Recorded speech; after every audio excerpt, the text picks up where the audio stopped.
Ay, magandang araw po sa inyong lahat. Yan, yan. Kamusta po kayong lahat? Alam ko po na nangako ako sa inyo na gabi pa po ako magre-reading, pero siguro po talagang nagising po ako talaga kasi parang natawag po ako ng energy. No, so ayan po. Nagbibigay po tayo ng free reading ngayon, ano? Ano po kaya ang makikita ko sa baraha, no? Kamusta po kayong lahat, no?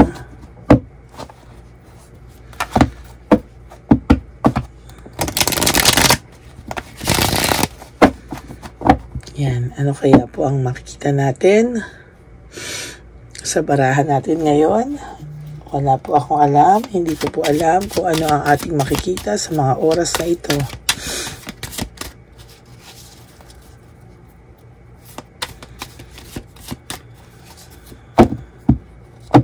Yan. Dissatisfaction, lack of inner joy, leaving home, moving forward. No motivation, Diyos ko, umaga, gantong cards niya. Dissatisfaction, lack of inner joy, leaving home, moving forward, no motivation, lack of passion. Sus Maria Joseph, 4 na cards, deception, insecurity, tactics, and strategy. Alam niyo po, ang taong ito po, no, ay puno ng lungkot. Puno po siya ng lungkot, wala po siyang kagana-gana, no? At dissatisfied po siya sa lahat. Lack of inner joy, oh.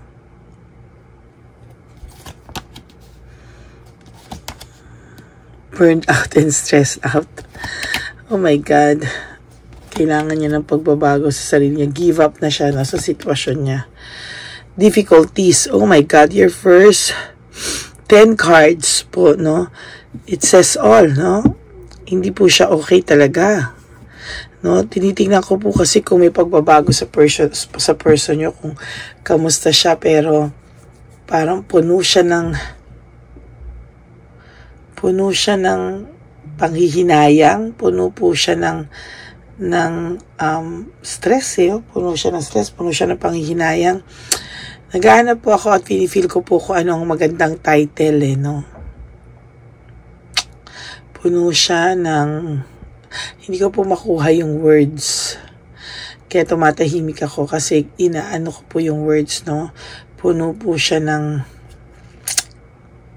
punong-puno po siya ng panghihinayang, punong-puno po siya ng puot, no, at punong-puno po siya ng pride. Ita, I have to write it down kasi po makakalimutan ko po yan. So siya ay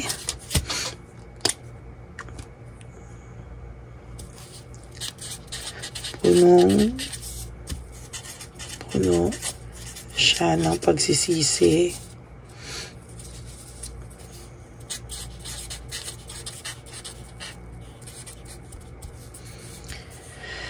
Panghihinayang.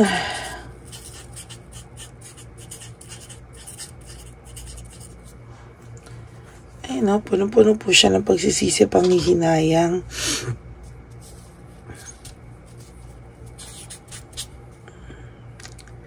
Pero parang sa kanya po, takot na rin po siyang lumapit, no?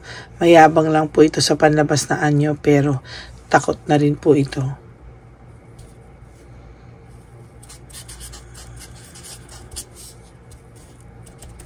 So, puno-puno po siya ng pagsisisi, panghihinayang at takot, no? Mayabang po ito, pero kaya po ayaw niya lumapit kasi may takot po siya na baka hindi mo naman din po siya tanggapin, ano, pabalik. Malamang po itong taong to, sabi ko nga po, no, mayroon po kayong mababalitaan na ayan, naiisip ka po niya, oh. Malamang ang tao pong ito ngayon ay takot lang. Kaya hindi po siya makaalis sa sitwasyon niya ngayon. Hindi po siya makagawa ng aksyon. Takot po siya na iwanan tong isang tong kinakasama niya ngayon kasi wala po siyang kasiguraduhan kung bumalik siya sa'yo, maaayos pa daw po ba or hindi na din, no?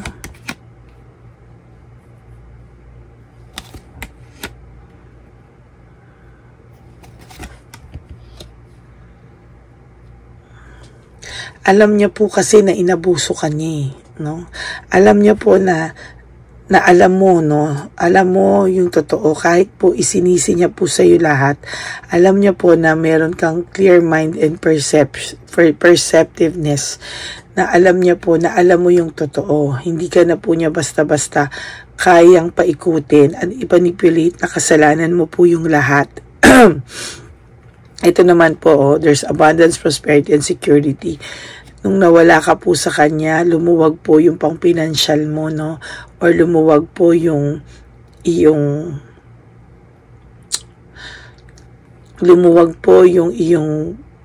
pang-araw-araw na buhay, no? Although, nahihirapan ka po kasi naiisip mo po siya araw-araw na ginawa ng Diyos, no? Naiisip mo pa rin po itong taong to. Pero when it comes to financial, lumuwag ka po, no? Malaki po yung niluwag mo. Kaya ang payo ko po sa'yo, mag-ipon ka po, no? Kasi kailangan mo po yan sa buhay, no? Alam niya po na 50-50 na po siya sa'yo, loss and separation.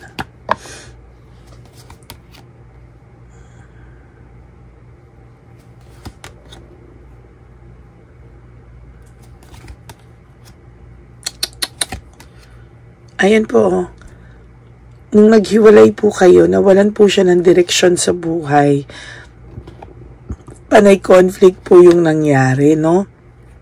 Tapos, nag-disappoint din po siya sa takbo, no, ng buhay niya ngayon. Kasi akala niya po, nung nagsawa siya sa'yo, nung nakampante siya sa'yo, na nandyan ka lang, akala niya po kasi na makaka-enjoy muna siya, na akala niya po makakapag play around siya pagkatapos po nun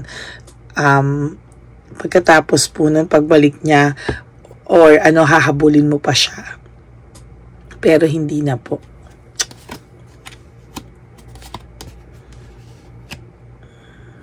Sinira niya po yung maganda niyong samahan, no? Now, meron po siya mga difficult decision, no? Hindi na po siya makapag-desisyon ng tama kung ano po yung dapat niyang gawin sa sarili niya. Wala po siyang peace of mind, no? Kaya ikaw po, akala mo po wala ka ring peace of mind kasi bakit, no? Tagal na or wala na kayo pero hindi ka pa rin natatahimik, no? Ayan, no, yung sinabi ko po sa inyo. Fear of change. May fear of change lang po siya, no? Playing safe lang po siya. Kaya nag-i-stay po siya sa sitwasyon niya ngayon. Kahit hindi siya masaya, kahit gulo-gulo buhay niya, nag-i-stay lang po siya doon. Kasi po, yun yung ano niya, no? Yun yung kanyang, yun po yung kanyang takot, no, na pag give up niya yung ngayon, bungangera pa naman tong babae o lalaking kasama niya, kinakasama niya, no? Pwedeng mapahamak siya. So, playing safe na lang po siya sa totoo lang. And hindi rin naman niya alam kung may babalikan pa siya sa'yo kasi nag-stop ka na rin naman pong humabol sa kanya eh.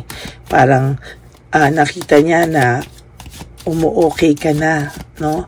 Nababalitaan niya na umu-okay ka na. So, naduduwag na po talaga ito, no? Fear of change, yan, playing safe.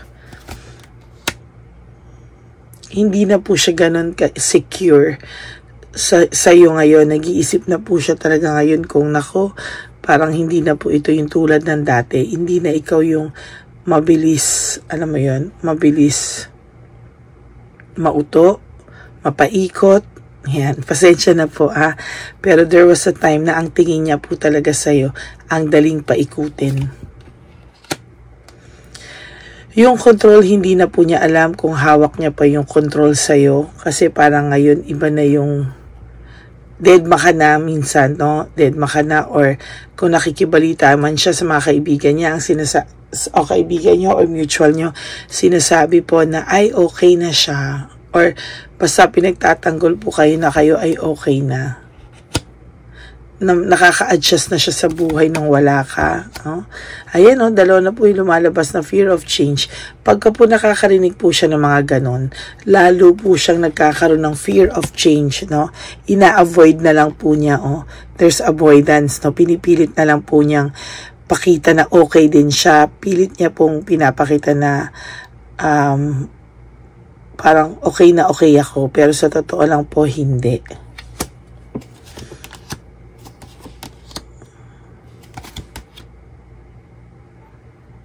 Galit po siya sa sitwasyon niya. Yo. Tapos ikaw po yung sinisisi niya, bakit kayo nagkaganito. Ito pong taong to, hindi ko maintindihan bakit laging ipapasa sa inyo yung kasalanan nila. No? There's unresolved issues. Ang daming unresolved issues yung dalawa. Na nagdadala sa kanya ng emotional baggage. Hanggang ngayon, may emotional baggage tong taong to. Sa totoo lang, sa panlabas na anyo na lang naman siya mayabang eh. At talagang mataas ang pride nito. Pero deep inside him, sobrang lungkot na po ng nararamdaman ng taong to. And he's depressed. Ayan, no? Lumabas. Pero, hindi mo po makikita yon at hindi mo rin po mababalitaan yon, no? Mababalitaan mo po sa iba na, ay, okay lang siya, ganyan, he's doing well, ganyan. Pero the truth is, hindi. Ayan, no? Sunod-sunod yung bara mo, oh, he wants to reach out, no? Ayun siya, oh, hopelessness. Reaching out, no? Ayan, no? Oh. Baliktad pa yan in reverse, no? Kaya huwag ka na magtataka, no, kung bakit panay ang post ng kinakasama niya ngayon. Because the person na kinakasama niya ngayon is trying to show the world and trying to show you that everything is okay. But the truth is, sobrang insecure niya sa'yo. No? Sobrang insecure lang po ito sa inyo. Ang aga-aga, ganyan ang ating baraha. No? There's depression, there's lack of inner joy, there's anger, there's argument, there's deception, insecurity, no motivation, etc. etc. Home conflict, oh. Hindi sila okay no kinakasama niya. There's conflict, no, kung sino man yung inuuwian niya, kung sino man yung karelasyon niya ngayon. There's conflict and there's lack of support, no. Gusto niya magkaroon ng growth, looking ahead, pero wala. Malas-malas po siya ngayon. And meron siyang sudden awareness, no, na ikaw yung happiness niya dati. Ikaw yung nagbigay sa kanyang totoong pagmamahal. But then, it's too late for him, no? Papanindigan na lang niya to. Yung emotions niya parang laging, yung emotions niya ng babae parang laging magsasabong, oh.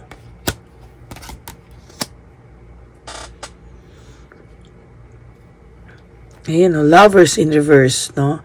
Pag sinabi mong lovers, dapat ganyan. Wow, there's love, there's affection, there's trust. Pero nabunot ko po in reverse, eh. Meaning, confused na po lahat at magulo ang lahat sa kanila. Sa totoo lang, no? Dinadala lang po nila ito. Playing safe, no? Playing safe lang. Ayan, no? Sooner or later, there will be separation. So, nakikita ko sa kanila. Hindi rin po ito magtatagal. Magtagal man sila sa panahon, pero yung feelings nila sa isa't isa is wala, no? Wala ka na daw pupuntahan na pababa pa, no? Wala ka ng choice kundi umakyat, no? Dahil you've been through worse, no? There's legal proceedings for some of you. Hihingi ng protection for some of you. Merong mga legal proceedings. Malamang ito po ay sa mga mag-asawa, no? Niloko ng asawa nila. You are so generous. Share, nag-share ka po, no? Yan, no?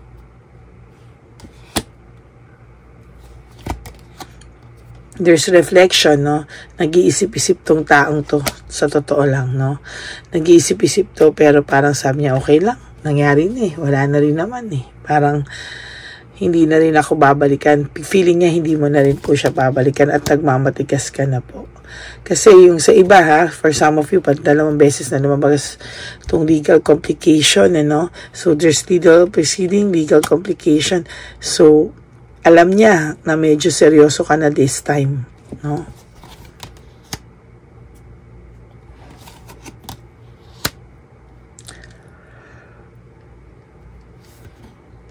Kaya mo naman po tumayo sa sarili mong paay, no? Ang dami mong pinalagpas na chance, pero ayan, no? Kaya mo pa rin naman pong bumangon at bumawi, no? Kayang-kaya mo pa po. Alam niya po na may chance na ma-reject na siya ngayon, no? Pero there's the resentment, pero dahil sa fear niya, sa takot niya, no? Kahit nagsisisi siya, kahit may resentment daw siya, natatakot siya sa rejection, he will not do anything. Feeling niya po, mababaliw na siya sa sitwasyon niya, no? Mayabang pa rin kasi siya, ayaw niya i-admit, no? For you daw po, magkaroon ka ng fresh start, no? Be optimistic, labas-labas ka sa mga kaibigan mo. Huwag ka rin daw po mag-isip dyan sa bahay mo, go out daw po, no? Go out. No, huwag ka raw po isip ng isip because now alam mo na raw po, no? You enjoy your life daw po, bumawi ka sa sarili mo, no? Hindi, huwag ka daw po mag-isip ng mga bagay na mag-waste ng time mo, no? Huwag mo raw i-entertain. Alam ko, lagi siyang nasa isip mo. Pero huwag mo daw po i-entertain. Tanggalin mo daw po sa isip mo. Labanan mo daw po, no? Kasi talagang namamahay na siya sa bahay, sa isipan mo, no? Win at all costs. Labanan mo raw po at ipanalo mo ang laban na to dahil you deserve someone better. You deserve to be treated with respect, with love, with affection. Hindi mo po deserve to, no? Sa mga tao sa inyo dyan, do not tolerate anyone na bastusin kayo. Do not tolerate anyone na gawin sa inyong, gawin lang kayong, kailangan lang kayo kaya nag-i-stay. No, no. Dapat po mahalin kayo kasi kamahal-mahal po kayong tao, no? Hindi po kayo dapat ginaganyan lang, no?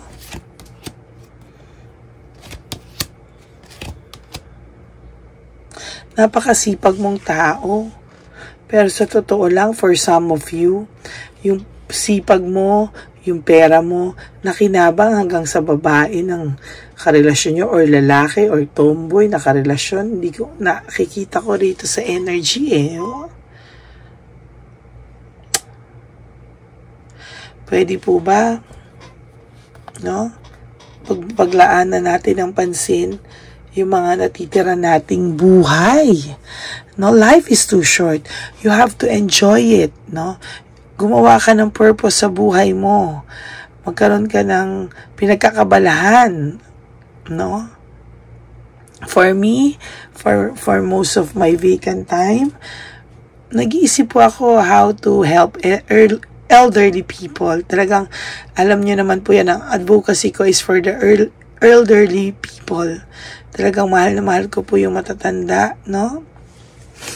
Lalo na po yung mga walang pamilyang matatanda, no? I-bless ka po lalo ni Lord because you have a very genuine heart, no? Kaya, huwag ka pong pumayag na, alam niyo yun, itrato kayong basahan ng kung sino lang. No? Don't let anyone treat you that way. Oh, parang binigay mo daw po lahat-lahat sa pamilya. Binigay mo lahat-lahat sa kanya. Hanggang dulo sa dulo ng mga kamag-anakan niya, minahal mo. Hala. Pero in the end, hindi naman sa'yo kumampi. Oh. Doon pa rin sa karelasyon mo. So, para kang mababaliw, you're distracted, no? Sa ginawa lahat sa iyo. Bangon ka, kapatid. Hindi pa naman huli ang lahat, no? Ayan, no? Tantanan na daw. Huwag mo na raw hayaan na yung kahinaan mo i-manipulate at i-manipulate at i-manipulate ng maling tao, no? Ikaw ang dapat nagmamahal sa sarili mo, and dapat po, no? Lack of initiative, meaning hindi mo binigyan na atensyon yung sarili mo, tinolerate mo itong ganito. So may kasalanan ka din po talaga, no? Ngayon, kahit puno-puno siya ng pagsisisi, panghihinayang at takot, wala no? Mas importante pa sa kanya yung pride and ego niya, hindi siya makagawa ng hindi siya makagawa ng move, no? Panay pangangamusta sa ibang tao, no?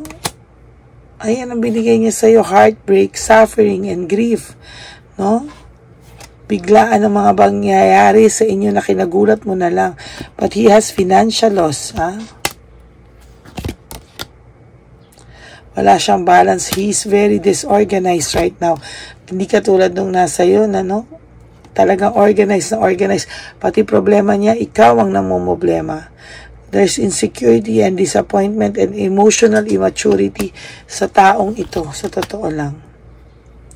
You have to have a quick decision, na dapat daw, ngayon pa lang, no? Ayusin mo yung buhay mo. Magkaroon ka raw ng ambisyon or goal pa sa buhay mo. Hindi po dito natatapos ang buhay mo, ha? Ano message sa inyo ng ating universe? Pili tayo ng 7. 2, 3, 4, 5, 6, 7.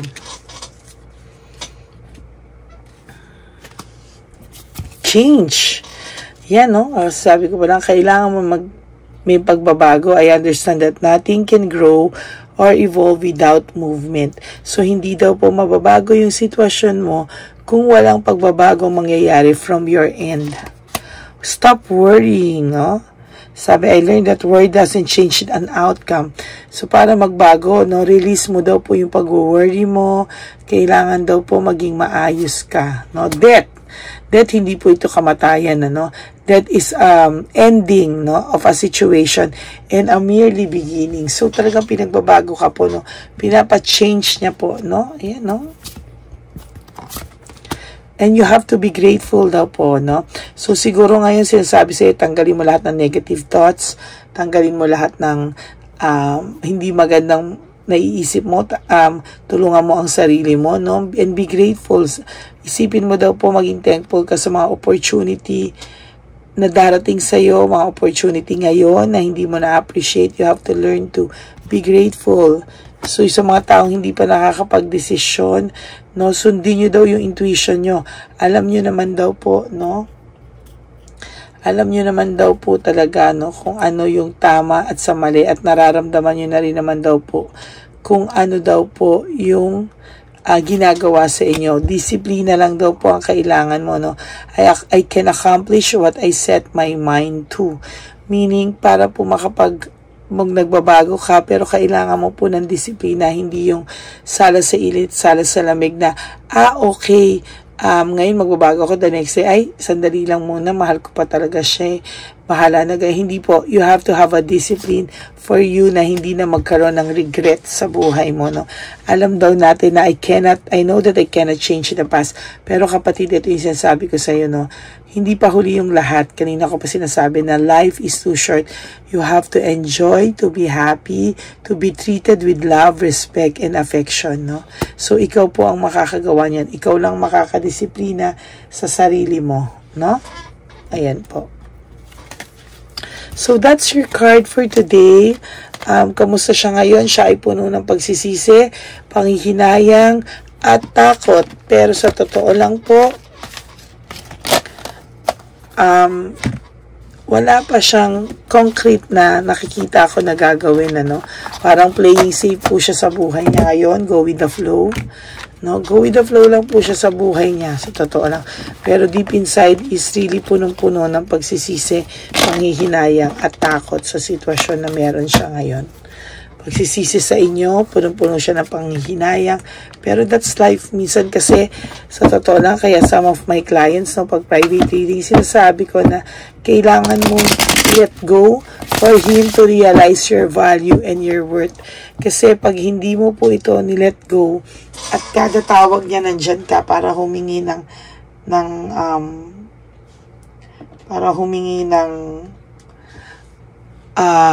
padag ka nandyan para tumulong, no? Hindi po siya matututo, no? Hindi niya po marirealize yung worth mo. At ano yung buhay kapag wala ka na? Total, pinagpalit ka niya, no? So, hayaan mo siya ma-experience yung buhay niya doon, no? So, nandun na po yun, hindi mo na po yun mababago. So, hayaan mo po siya, no, na maramdaman at maranasan kung ano yung buhay na nararanasan niya ngayon. At yung buhay na wala siya sa'yo, no? For him to realize ano ba talaga ang gusto ng taong ito. Okay? So, that's my reading for today. I hope na nakatulong po sa inyo, no, ang ating reading for today. At I'll be back po tonight, no? I'll try to give you another one. So, sana po, panoorin nyo po, no, without skipping the ads. Nakita nyo naman po, kahit po talaga masama pakiramdam ko, talagang babangon at babangon po ako para sa inyo kasi po, binibigyan nyo po ako ng inspirasyon dahil po na sinasabi nyo na marami akong natutulungan sa inyo, nare-realize sa inyo, yung mga gabay ko. So, hindi ko po kayo pwedeng pabayaan. Kaya sana po yung effort ko, panoorin nyo rin po. Maraming po salamat sa lahat, and I love you all, my Lady Elena's family, my subscribers. Kayo din po ang nagbibigay inspirasyon sa akin. Salamat po sa prayer sa health ko, at mahal na mahal ko po kayo lahat. Have a blessed day ahead of you. Pasensya na po sa boses ko, pero I promise you, no, nagluluyang dilaw na po ako. May subscriber po ako, ng dami po nagsabi, pagaling ka, ganyan, may subscriber din po ako nagsabi na magluyang dilaw ka. Pinakinggan ko naman po kasi dati po talaga, ayaw ko po talaga ng luyang dilaw. Pero nung sinabihan niya din po ako, nakinig din po ako. Kaya sana sa mga payo ko po, tandaan niyo naman po, the last decision sa inyo pa rin po yun. Pero ako po ay nagsisilbing gabay niyo lang po para sa inyong araw-araw na pangangailangan pang puso. Yan, sige. Maraming salamat po, and I love you all. I'll see you all tonight. God bless you all po, and I love you all. Thank you po. Bye!